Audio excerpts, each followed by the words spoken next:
US president Donald ട്രംപിന്റെ ഭീഷണികൾക്കിടയിൽ BRICS രാജ്യങ്ങൾ ജാഗ്രതയിൽ എന്നുള്ള റിപ്പോർട്ടുകൾ ഇപ്പോൾ പുറത്തു വരുന്നു. ഡോളറിനെ കുറിച്ചുള്ള ഒരു വലിയ പ്രഖ്യാപനം ഇവിടെ ഉണ്ടായേക്കുമെന്നാണ് അറിയാൻ സാധിക്കുന്നത്. ഇന്ത്യക്ക് ഇതിൽ നിർണായകമായിട്ടുള്ള പങ്കുണ്ട് എന്ന് മനസ്സിലാകുന്നു. US പ്രസിഡന്റ് ട്രംപിന്റെ താരിഫ് യുദ്ധത്തിന്റെ പശ്ചാത്തലത്തിൽ ബ്രിക്സ് രാജ്യങ്ങൾ ജാഗ്രത പാലിക്കുന്നു. ബ്രിക്സ് അംഗരാജ്യങ്ങളുടെ വെർച്വൽ ഉച്ചകോടി നടത്താൻ ബ്രസീൽ ഇപ്പോൾ തീരുമാനിച്ചിരിക്കുകയാണ്. ഡോളറിനെതിരെ ഒരു തരത്തിലും ദുർബലപ്പെടുത്താൻ ഗ്രൂപ്പ് ആഗ്രഹിക്കുന്നില്ലെന്നും ഇന്ത്യ വ്യക്തമാക്കി. ഡോളറൈസേഷൻ അവരുടെ അജണ്ടയിലില്ലെന്നും നിലവിൽ ഇന്ത്യ വ്യക്തമാക്കിയിട്ടുണ്ട്. അതായത് ഈ ഡോളറിനെ ഡോളറൈസ് ചെയ്തതുകൊണ്ടൊന്നും ഒരു കാര്യവുമില്ല. അത് വലിയ പ്രത്യാഘാതങ്ങൾ ഉണ്ടാക്കിയുള്ളൂ. മറിച്ച് ഈ ഡോളറിനെ അതിനെ സ്വാഭാവികമായിട്ടുള്ള ഒരു മരണത്തിലേക്ക് വിടുക എന്നുള്ളതാണ് ഇന്ത്യയുടെ നിലവിലത്തെ ഒരു തന്ത്രമെന്ന് പറയുന്നത്. അല്ലാതെ ഡോളർ നിങ്ങൾ ഇനി ഉപയോഗിക്കുകയില്ല, തൊടുകയില്ല എന്ന് ചെയ്യുന്നതിന് പകരം സ്വന്തം കറൻസിയുടെ ഉപയോഗം കൂട്ടിക്കൊണ്ടുവരിക. അപ്പോൾ സ്വാഭാവികമായിട്ടും ഡോളർ ഒരു മരണത്തിലേക്ക് പോകും. സ്വാഭാവിക മരണമായിരിക്കും അത്. അല്ലാതെ നിലവിൽ ഡോളറിനെ സമ്പൂർണ്ണമായി കട്ട് ചെയ്ത് മുന്നോട്ട് പോകാൻ സാധ്യമല്ല എന്നുള്ളതാണ് ഇന്ത്യയുടെ നിലവിലത്തെ ഒരു പ്ലാൻ എന്ന് പറയുന്നത്.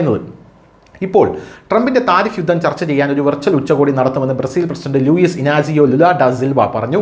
ബ്രസീലിൽ നടന്ന ഒരു യോഗത്തിലാണ് അദ്ദേഹം ഈ പ്രഖ്യാപനം നടത്തിയത്. ഇന്ത്യ ബ്രിക്സ് ഗ്രൂപ്പിലെ അംഗരാജ്യമാണെന്ന് ഇന്ത്യൻ വിദേശകാര്യ മന്ത്രാലയ വക്താവ് രൺധീർ ജയ്സ്വാളും പറഞ്ഞിട്ടുണ്ട്. പൊതു താൽപ്പര്യമുള്ള വിഷയങ്ങളിൽ അംഗരാജ്യങ്ങളുമായി ഞങ്ങൾ ബന്ധപ്പെടും. ബ്രിക്സ് രാജ്യങ്ങൾക്ക് മേൽ ഉയർന്ന താരിഫ് ചുമത്തുമെന്ന് ട്രംപ് ഭീഷണിപ്പെടുത്തുന്നതിനെ തുടർന്നാണ് നിലവിൽ ഈ യോഗം നടത്താൻ തീരുമാനിച്ചത് എന്നാണ് അറിയാൻ സാധിക്കുന്നത്. ഡോളറിനെതിരെ ഒരു നടപടിയും സ്വീകരിക്കാൻ ഞങ്ങൾ ആഗ്രഹിക്കുന്നില്ല. അതൊരു അത്യാവശ്യ കറൻസിയാണ്. പക്ഷേ ബ്രിക്സിൽ വ്യാപാരം ചെയ്യാൻ ഞങ്ങൾക്കൊരു കറൻസി ഉണ്ടായിരിക്കാം. ഇതൊരു ആശയമാണ്. അതിനെക്കുറിച്ചുള്ള ഗവേഷണം നടക്കുന്നുണ്ട്.